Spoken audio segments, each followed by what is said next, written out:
So I'm back at the allotment after a couple of weeks away, and as you can see, the bindweed is starting to take over.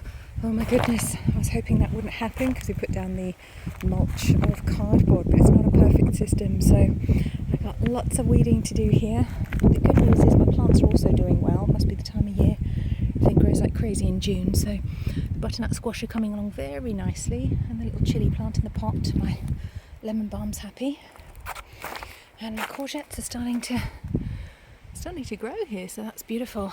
Some of the beans got a little bit scorched. Their leaves are not looking so great, but they're flowering. They're gonna sprout some beans. That green bean hasn't done so well.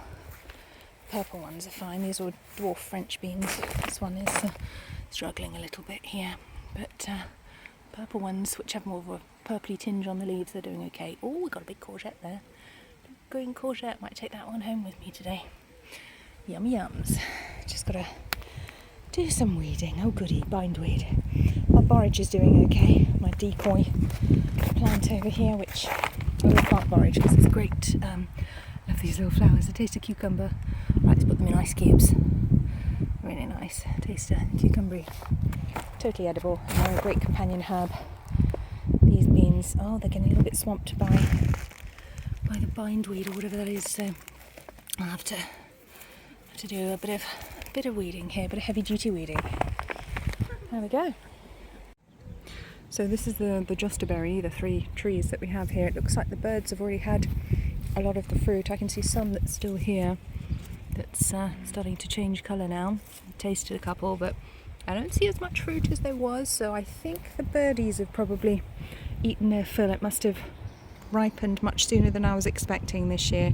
Everything seems to be early this year. My blackcurrants at home as well, they're huge. Oh, here's some ripe ones. That's what they're supposed to look like. My blackcurrants at home are similar size, actually, really big, and they're in pots, so I don't expect them to get that big. Everything's very early and very luscious, very delicious this year, so it must be the weather. The rhubarb's recovering. Obviously needs a bit of weeding around there. There's lots of grass around it because it's not mulched underneath. Not sure what I'm going to use. I tried cardboard, I ended up with slugs underneath, so that was a fail. I don't want to use wool, although I have some, because I think that will attract slugs too, so I'll just have to weed this one by hand, maybe see if I can get some wood chip to go under there so that my poor old rhubarb can recover a bit. But it's looking better than I was expecting it to, so that's pretty positive.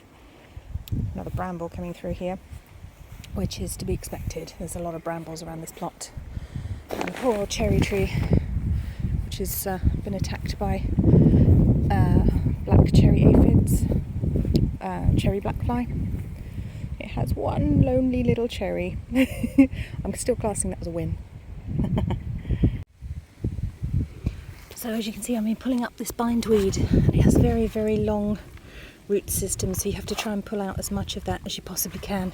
It seems to have made very short work of the cardboard that I put underneath as a mulch on my plot. It seems to have got around and under and through quite easily, so I might have to try with something a little bit more heavy duty next year, or cover this one up with black plastic for a bit longer.